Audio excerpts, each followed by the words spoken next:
Saavedra, soy estudiante de 10º ciclo de la Facultad de Derecho de la Pontificia Universidad Católica del Perú.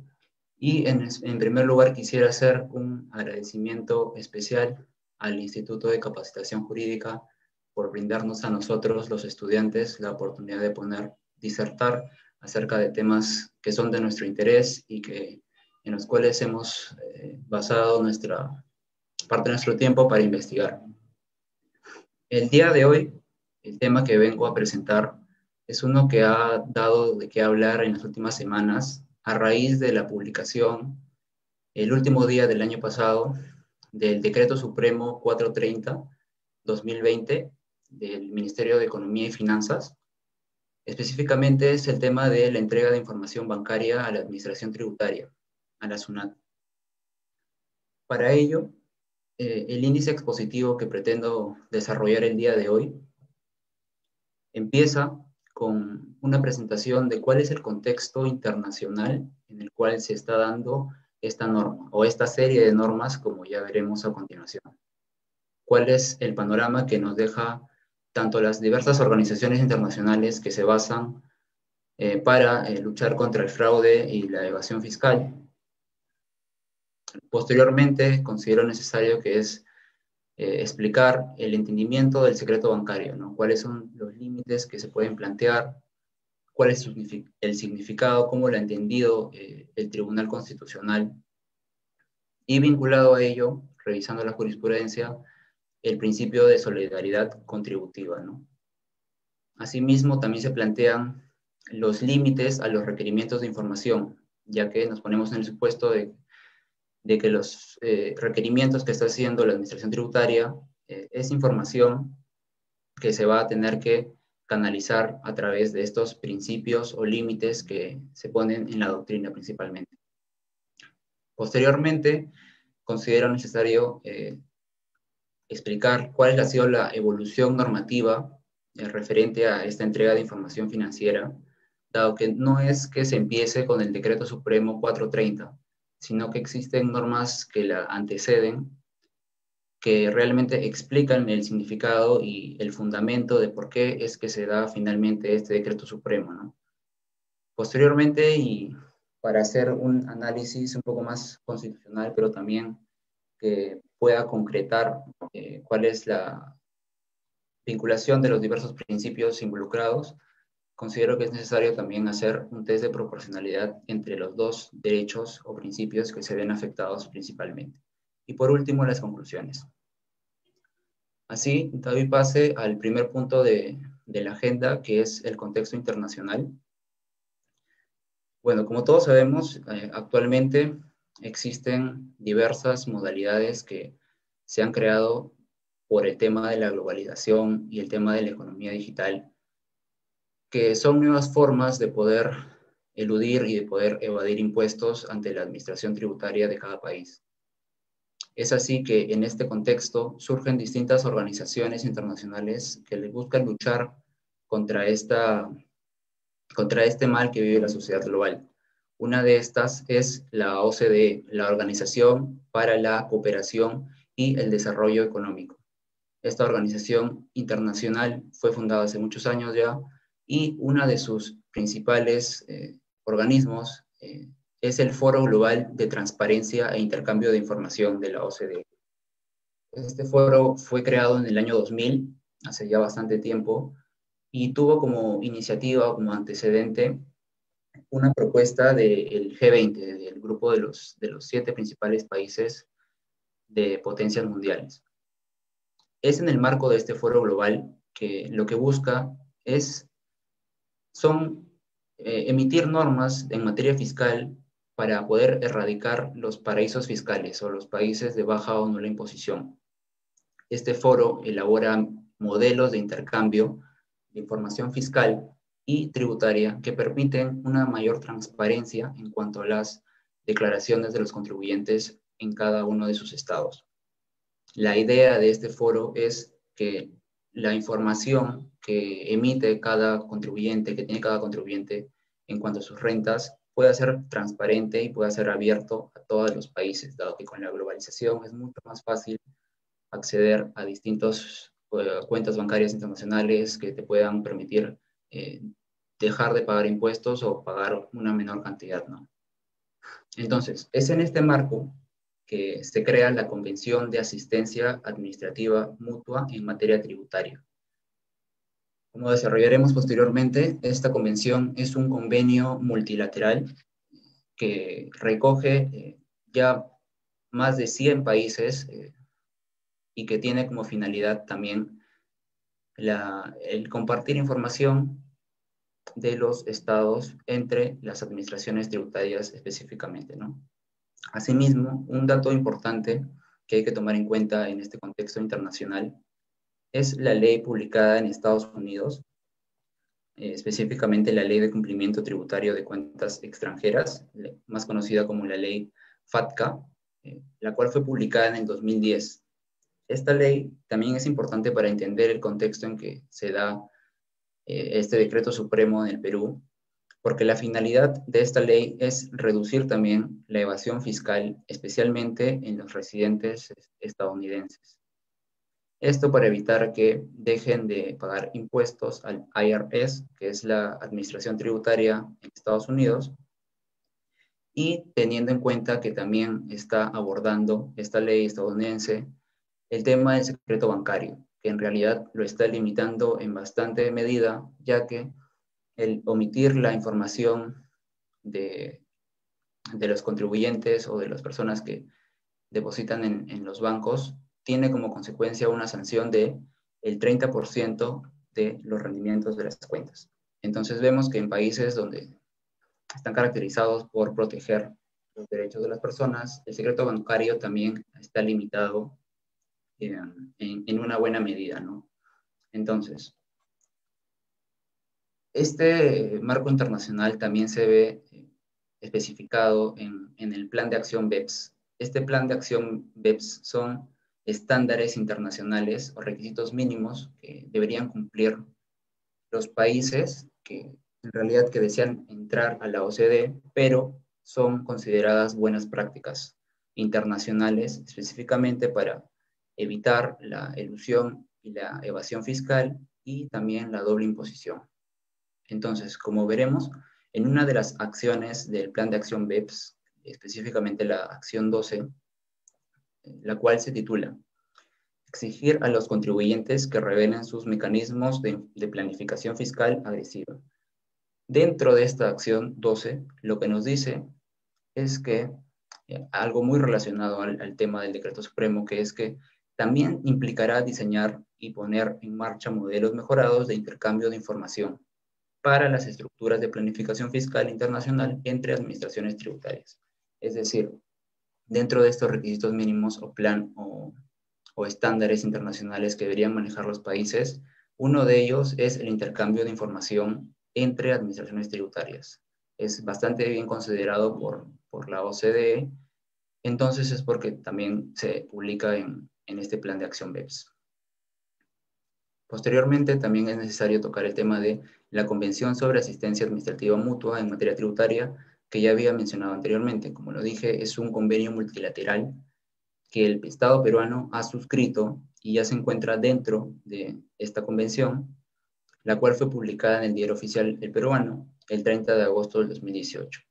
Tal como vemos en el capítulo 3, titulado Formas de asistencia entre administraciones tributarias, una de ellas es el intercambio de información.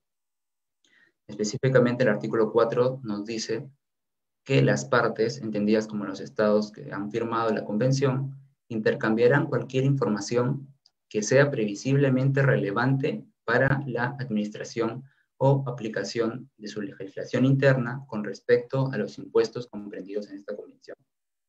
En ese sentido, también hay una obligación por parte del Estado peruano de poder realizar esta práctica, que ha sido suscrita, como digo, en el 2018. Esta convención tiene como finalidad también una política de transparencia fiscal internacional. Es en ese sentido que el Perú la firmó en el 2018 y trae como consecuencia distintos cambios legislativos, entre ellos los que comentaremos posteriormente. Ahora bien, en cuanto al secreto bancario, en primer lugar, debemos entender a qué nos referimos específicamente con secreto bancario. Este constituye un régimen circunscrito a las relaciones entre, por un lado, las instituciones bancarias, los bancos, y, por otro lado, los clientes.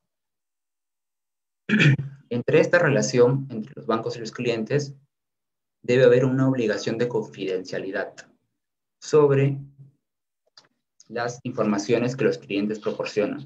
Esto cobra mayor sentido ya que es un requisito fundamental y bastante saludable en realidad el secreto bancario. De lo contrario, las personas, los clientes como nosotros, no tendrían la confianza necesaria para poder interactuar con el banco y poder tener seguridad de que la información, las transacciones que realizan habitualmente no van a ser compartidas con personas terceras o con el Estado. En realidad protege a ambos. Pero en mi posición, en mi opinión, en realidad debería proteger más a los terceros, no tanto al Estado, donde deberían haber más límites. Ahora, el secreto bancario específicamente se caracteriza porque la información que se protege proviene de un patrimonio líquido. Esto es especialmente relevante porque no es como un patrimonio de otro tipo, como podría ser, por ejemplo, un automóvil. Es mucho más necesario que se proteja un patrimonio líquido como el dinero porque es mucho más fácil de que sea transferido, de que sea robado, de que sea enajenado, a que, por ejemplo, sea enajenado un automóvil o cualquier otro bien mueble. Es por eso que se crea el secreto bancario, para proteger específicamente patrimonios líquidos, y además tiene la característica o la especialidad de que estos patrimonios, a diferencia de los demás, como los automóviles, como las propiedades inmuebles, los registros son privados, ¿no? Estamos viendo aquí que hay una diferencia clara entre patrimonios líquidos como el dinero y los patrimonios de distinto tipo, porque hay patrimonios de distinto tipo, por ejemplo, los de los inmuebles, que los registros son públicos, por ejemplo, y esta necesidad no hay en cuanto al dinero. En mi opinión, en mi punto de vista, los supuestos que constituyen el núcleo duro, por ejemplo, del secreto bancario, están referidos o relacionados a los hábitos de consumo que tienen los clientes, ¿no? Del banco. Específicamente, por ejemplo, eh, a qué receptor se emite una transferencia o qué transferencias, quiénes son los receptores, quiénes son los depositarios de, de tu cuenta, quiénes pueden acceder a ella. Pero hay ciertos límites que son, si podemos llamarles dudosos, porque no sabemos si es que están incluidos o no dentro del núcleo duro del secreto bancario. Entonces, por ello es necesario realizar un análisis que realizaremos posteriormente. Ahora, el secreto bancario, ¿cómo ha sido entendido por el Tribunal Constitucional peruano? Este tema ya ha sido tocado en la demanda de inconstitucionalidad contra la ley que regula el ITF, el Impuesto a las Transacciones Financieras. Esta demanda fue presentada en el año 2004 y aquí ya se empieza a mencionar que hay un derecho que está en conflicto con el secreto bancario, o un principio, que son los fines institucionales de la administración tributaria.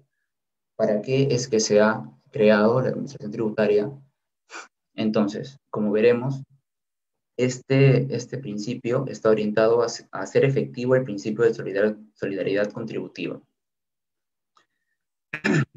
¿Qué más nos dice esta sentencia? En el fundamento 39 se señala: así las cosas, las afectaciones del secreto bancario que están proscritas constitucionalmente serán solo aquellas que conlleven en sí mismas el propósito de quebrar la esfera íntima del individuo, más no, y aquí hay que resaltar esta parte, más no aquellas que, manteniendo el margen funcional del elemento de reserva que le es consustancial, sirva a fines constitucionalmente legítimos. Por ejemplo, el seguimiento de la actividad impositiva por parte de la administración tributaria en aras, ¿no?, de fiscalizar y garantizar el principio de solidaridad contributiva que le es inherente.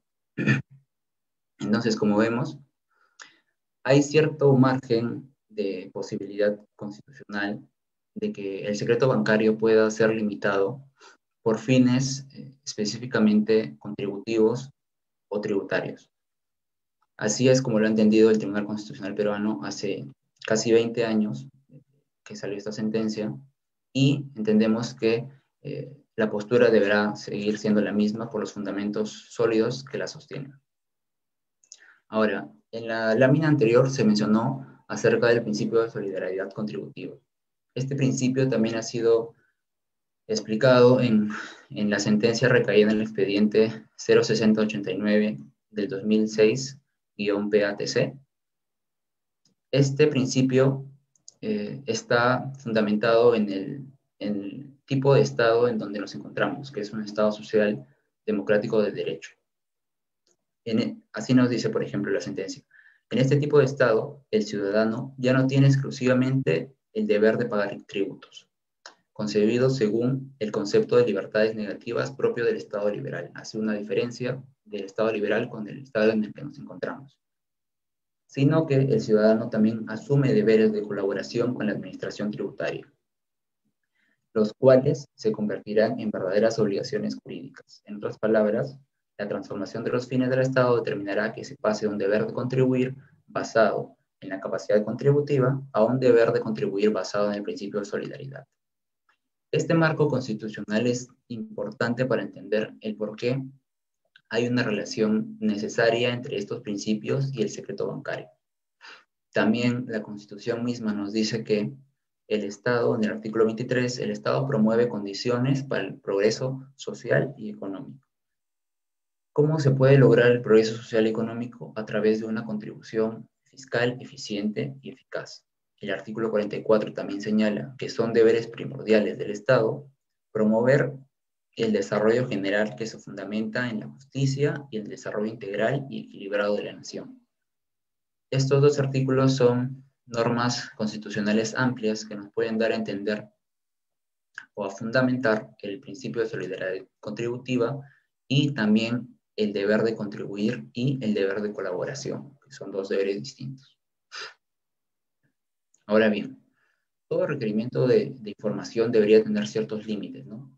Estos límites han sido desarrollados por Santos de Gantarillas Martos, un autor español, que nos explica 6 límites que deberían tener los requerimientos de información. Así, uno de ellos, por ejemplo, es el principio de legalidad. ¿A qué nos referimos con esto? Que para que sea válida un requerimiento de información, este no puede ser, por ejemplo, fundamentado solamente en un decreto supremo. Hay un principio de reserva de ley que debe estar explícito y que debe constar en una norma de rango legal. Asimismo, existen requisitos para los requerimientos, los cuales deben ser, si bien pueden ser en una norma legal, también puede haber una transferencia a el reglamento, pero siempre tomando en cuenta que la norma legal debe tener el contenido claro. Ahora bien, también hay un límite que es el derecho a la intimidad. Como lo habíamos mencionado antes, dentro del secreto bancario hay un núcleo duro, que son, por ejemplo, los hábitos del consumidor, del cliente del banco, que no deberían ser trasladados ni a terceros ni a la administración. En cuarto lugar, la trascendencia tributaria como presupuesto del requerimiento de información. ¿A qué hace referencia este límite? A que la administración tributaria no puede requerirte cualquier tipo de información. Siempre la información que requiere la administración tributaria debe encaminar a una efectiva aplicación de los tributos. De lo contrario, el requerimiento de la información, tal como lo veremos quizás en el Decreto Supremo 430, no sería necesario. En cuanto a la confidencialidad de los datos, también la administración o el Estado debe asegurarte que estos deberán estar en total reserva, tanto para los diversos funcionarios de la administración tributaria como para los ciudadanos. Y por último, un principio de proporcionalidad, de cuánta información deberías pedir al contribuyente para no extralimitar esta potestad que tiene la administración. Ahora bien, entrando más al marco normativo legal de esta norma que implica la entrega de información financiera, Debemos retroceder hasta la ley número 30.506, que es la ley que delega al Poder Ejecutivo la facultad de legislar en materia de reactivación económica y formalización, seguridad ciudadana, lucha contra la corrupción, agua y saneamiento y reorganización de Petroperú. Esta norma fue publicada el 6 de octubre del 2016, mediante la cual el Congreso delegó al Poder Ejecutivo la facultad de legislar, y aquí es donde se especifica el tema de la información financiera, de legislar para adecuar la legislación nacional a los estándares y recomendaciones internacionales emitidas por la OCDE. Estos estándares son los que podemos encontrar, por ejemplo, en la convención que habíamos mencionado en un principio o en el plan de acción BEPS. Así aclara, por ejemplo, que uno de estos estándares y recomendaciones son el intercambio de información para fines tributarios, fiscalidad internacional, erosión de bases imponibles, precios de transferencia y combate contra la elusión tributaria. Entonces, esta ley es la que te da la posibilidad al Poder Ejecutivo de poder legislar sobre esta materia. Así, tenemos el decreto legislativo número 1313. Este decreto legislativo modifica la ley 26.702, la Ley General del Sistema Financiero y del Sistema de Seguros y orgánica de la Superintendencia. Esta ley fue publicada el 30 de diciembre del 2016 y, si es que analizamos la norma, tiene como objeto perfeccionar el marco normativo referido al secreto bancario y reserva tributaria para combatir la evasión y elusión tributaria y facilitar el cumplimiento de los acuerdos y compromisos internacionales, respetando los derechos, principios y procedimientos previstos en la Constitución. ¿Qué se incorpora, como veremos a continuación? El suministro de información financiera a la SUNAT. Aquí es donde empieza a legislarse sobre esta materia. Así específicamente nos dice que se incorpora el artículo 143A a la ley que habíamos mencionado anteriormente. Así se señala que las empresas del sistema financiero van a suministrar a la SUNAT información sobre operaciones pasivas de las empresas, saldos, montos acumulados promedios y montos más altos de un determinado periodo. Estos son términos que van a ser posteriormente explicados en el Decreto Supremo. Y se aclara que la información mencionada va a ser establecida por el Decreto Supremo. En ningún caso, la información requerida detalla movimientos de cuenta. Esto es un límite claro que pone el Decreto Legislativo 1313 para los requerimientos de información. No obstante, luego de este Decreto Legislativo 1313, hay otro decreto legislativo que modifica este mismo artículo. Este es el decreto legislativo 1434. Y tiene como objeto perfeccionar el supuesto ya reconocido de suministro de información de parte de las empresas del sistema financiero a la SUNAT. Entonces, ¿qué se modifica? En primer lugar, las condiciones en las que se iba a remitir la información financiera. Una de ellas es que no será aplicable tratándose el que el superintendente de la SUNAT deba pedir la información del sistema financiero, no va a ser aplicable tratándose de información financiera para el cumplimiento del acordado en los tratados internacionales, por ejemplo, como la convención que señalamos al principio. También se agrega que el decreto supremo va a explicitar los saldos, montos acumulados, promedios o montos más altos en un determinado periodo de las cuentas bancarias. Y también el monto va a ser establecido por el decreto supremo. Ojo aquí que en el tema de límite exterior se señala que estas se van a ceñir bajo las reglas de confidencialidad y de seguridad informática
Bien, como venía señalando,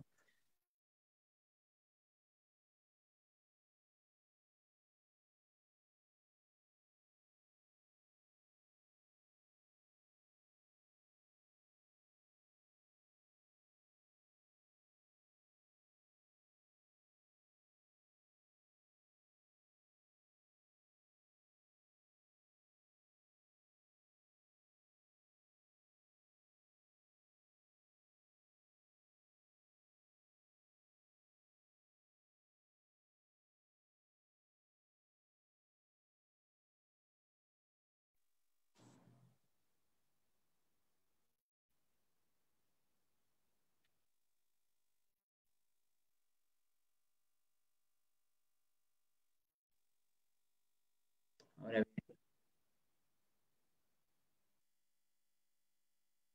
gracias. Ahora pasando ya al decreto supremo, al 430-2020, que es específicamente el reglamento que establece que la información financiera va a ser suministrada a la Administración Tributaria para combatir la evasión y la elusión. Específicamente se habla de datos de identificación y datos de la cuenta. Si una persona natural, por ejemplo, los datos de identificación serán el nombre, el tipo y número de documento de identidad, número RUC o domicilio registrado en la institución financiera. Y si es una entidad o una persona jurídica, la denominación a razón social, el número de RUC, y etcétera. En cuanto a los datos de la cuenta, estos solamente se ciñen a el tipo de depósito, al número de cuenta, al código de cuenta interbancario, a la moneda y al tipo de titularidad de la cuenta. Asimismo, como parte de los datos de la cuenta están los saldos o montos acumulados promedios o montos más altos. Aquí hay que hacer la precisión, por ejemplo, de que no se incluyen los remitentes, quiénes son las personas que han depositado en tu cuenta, ni a quién estás depositando o haciendo una transferencia como cliente del banco, sino solamente saldos o montos acumulados de tu cuenta. Entonces, ese es un límite, por ejemplo, que nos permite concluir que en principio no va a haber una intervención exagerada en el secreto bancario. Ahora, el monto fue modificado posteriormente y ahora va a ser de 7 UITs de 30.800 soles. Las personas que tengan en su cuenta este monto o en promedio lo tengan, van a tener, bueno, la institución financiera va a tener que informar a la administración tributaria. Y en cuanto a la periodicidad, la información va a ser entregada a fines de cada mes. ¿Cuáles son las consecuencias prácticas de la entrega de la información bancaria? En personas naturales, en realidad, la situación continúa como antes, ya que no hay posibilidad de que jurídicamente o legalmente la administración tributaria pueda acusar a la persona natural de incremento patrimonial no justificado. Para realizar este tipo de acusación, en realidad debería ceñirse a lo que dice el Código Tributario y pedir el levantamiento bancario. Así es que este decreto supremo no abarcaría una denuncia por incremento patrimonial no justificado en principio. Y en personas jurídicas, estas solamente van a tener que entregar, van a tener que compartir información de sus saldos o promedios en caso de que se desee la administración tributaria, en caso de ese mayor detalle, deberá solicitar igualmente el levantamiento del secreto bancario.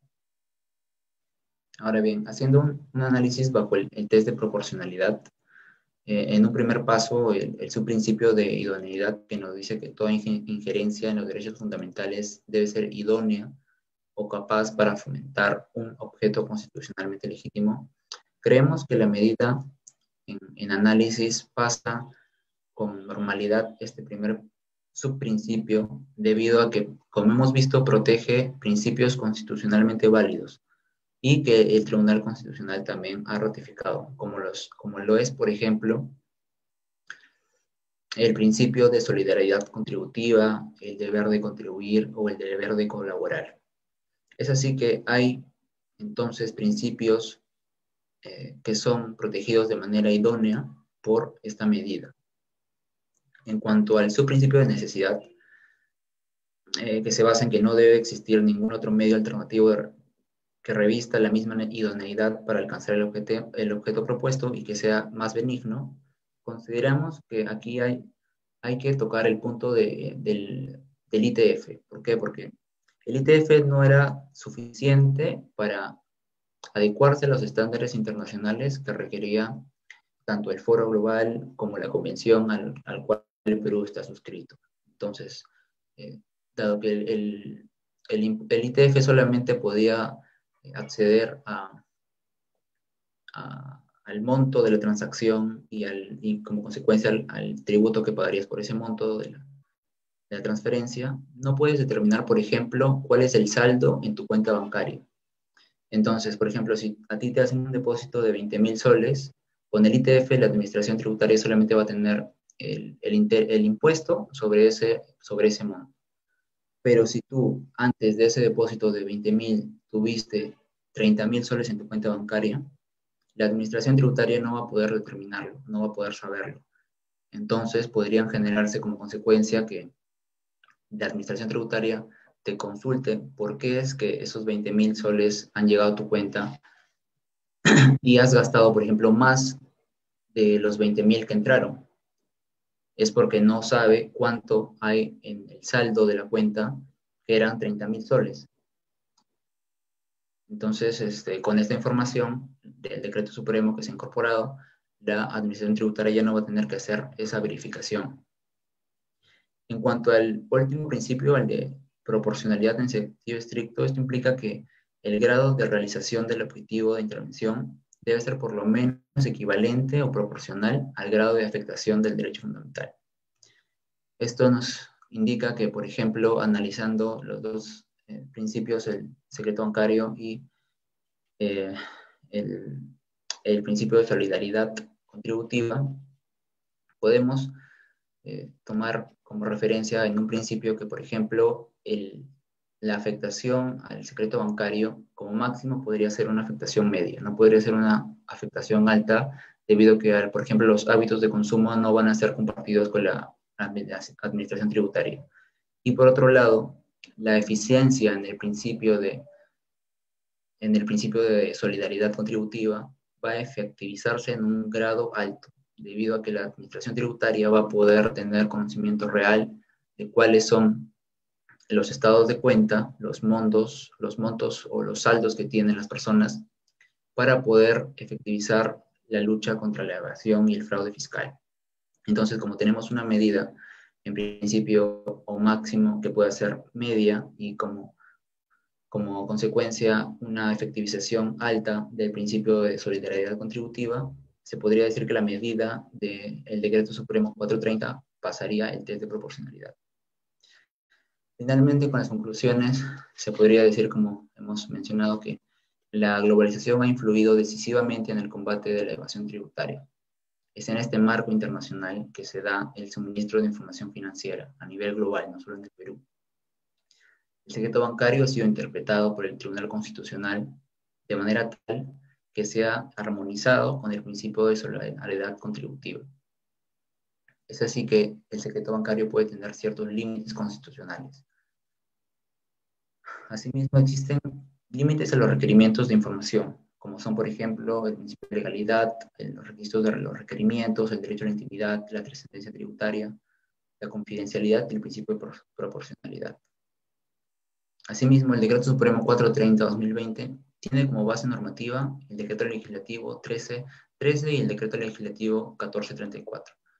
Esto quiere decir que el reglamento no es el que te está pidiendo la información financiera, sino que esto está basado en decretos legislativos que son normas de rango legal. Por lo tanto, se cumple con la reserva tributaria y con el principio de reserva de ley. Ahora, las consecuencias prácticas de la entrega de información no implicarán el levantamiento total del secreto bancario, como hemos visto. Es una parte que no implica una mayor interferencia en este derecho. Y por último, con el test de proporcionalidad, como hemos visto, el suministrar de información no lesiona gravemente el derecho al secreto bancario, sino que constituye una injerencia media en dicho derecho, el cual se ve armonizado con la alta efectivización del principio de solidaridad contributiva. Estas han sido las conclusiones. Muchas gracias por su atención y quiero recalcar nuevamente mi agradecimiento al Instituto de Capacitación Jurídica por la posibilidad de poder desarrollar este tema de alto interés en la actualidad. Muchas gracias y buenas tardes.